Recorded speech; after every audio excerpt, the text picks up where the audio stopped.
நஹ்மதுஹு வ நுஸல்லி அலா ரசூலிஹில் கரீம். அம்மா பஅத். கண்ணியத்திற்குரித்தான அல்லாஹ்வின் நல்லடியார்களே,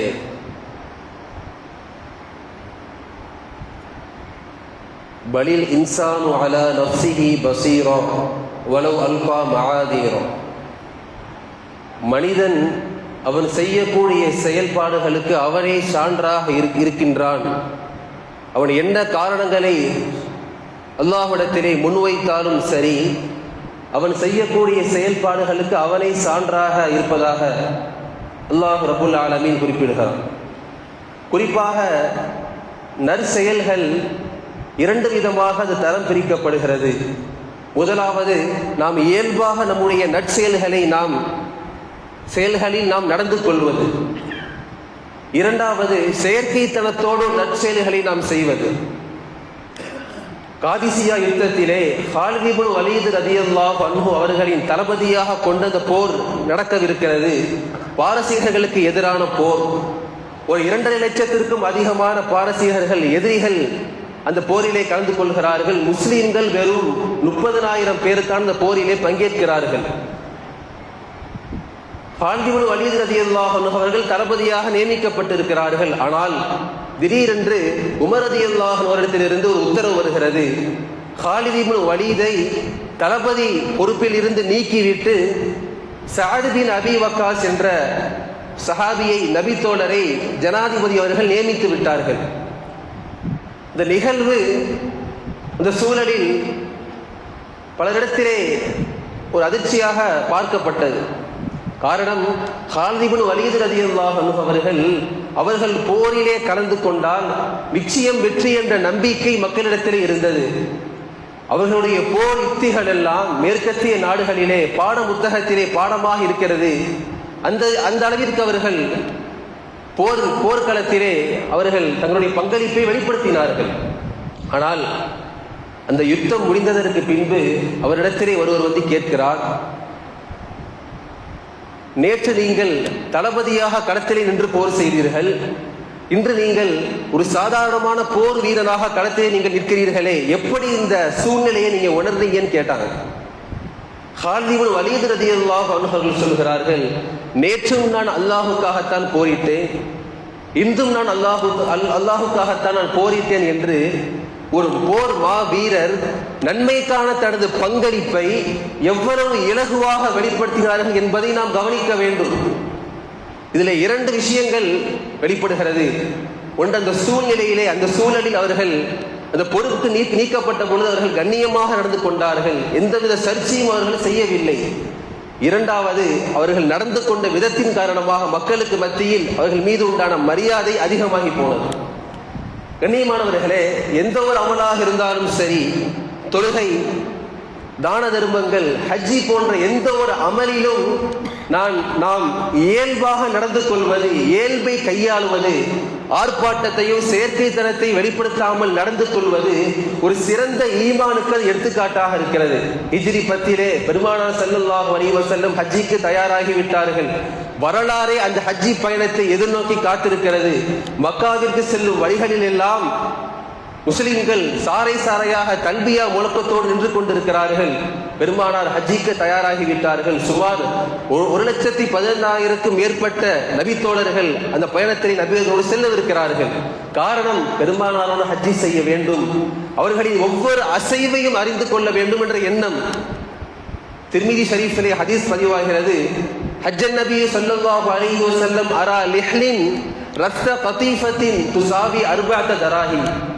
அன்று பெருமானாரிடத்திலே அந்த ஹஜ்ஜி பயணத்திற்காக ஒட்டகம் இருந்தது. அது பயண ஒட்டகம். அதை தவிர்த்தவர்களிடத்திலே அந்த ஒட்டகத்தின் மீது சாயக்கூடிய அந்த இருக்கை, அந்த கட்டையும் அதன் மீது விரிக்கக்கூடிய துணியும் விரிப்பும் 2 மட்டும்தான் நபியவர்களிடத்தில் இருந்தது. வேற எந்த ஒரு பொருளையும் நபியவர்கள் எடுத்துச் செல்லவில்லை. நன்றாக நாம் கவனிக்க வேண்டும். ஹஜ்ஜி என்பது எவ்வளவு பெரிய ஒரு வணக்கம். அது ஒரு நபி செய்யக்கூடிய ஹஜ்ஜி. அந்த இடத்திலே நபி அவர்கள் அதற்கே உரித்தான அந்த பெருமையை, பகட்டை நபி அவர்கள் வெளிப்படுத்தாமல் அவர்கள் தங்களின் பணிவை, அந்த யதார்த்தத்தை அந்த அமலிலே அவர்கள் செய்தார்கள் என்றால், இதுதான் ஒரு அமலை நாம் இயல்பாக செய்வது, ஒரு அமலில் நாம் இயல்பாக நடந்து கொள்வது என்பது இதுதான். இப்படி நாம் இயல்பாக நம்முடைய நற்செயல்களை நாம் ஈடுபடுகின்ற பொழுது எல்லா விதமான நன்மையான காரியங்களும் நமக்கு இலகுவாக மாறி போய் விடுகின்றது. வீட்டு வாசலில் மிஸ்கீன்கள் வந்து நிற்கின்ற பொழுது நம்ம என்ன ஓட்டம் என்னவாக இருக்கிறது? எரிச்சல் அடைகிறோம், சடைவடைகிறோம். சுஃபியானு சௌரி ரஹ்மத்துல்லாஹி அலைஹி அவர்கள் வீட்டு வாசலில் மிஸ்கீன்கள் வந்து இருக்கின்ற பொழுது அவர்கள் மகிழ்ச்சி அடைவார்களா? மர்ஹபம் பிமன் யக்ஸிலு துனூபி, என்னுடைய பாவத்தை கழுக வந்தவர்களை என்றவர்கள் சந்தோஷம் மகிழ்ச்சி அடைவார்கள் என்பதாக வரலாற்றை நாம் பார்க்கிறோம். ஃபுதைல் இப்னு இயாத் என்ற மிகப்பெரிய ஒரு இறைநேசர் அவர்கள் வீட்டு வாசலில் மிஸ்கீன்கள் வந்து நின்றுவிட்டால் அவர்கள் மகிழ்ச்சி அடைவார்களாம், அவர்களை புகழ்வார்களாம். காரணம் என்ன?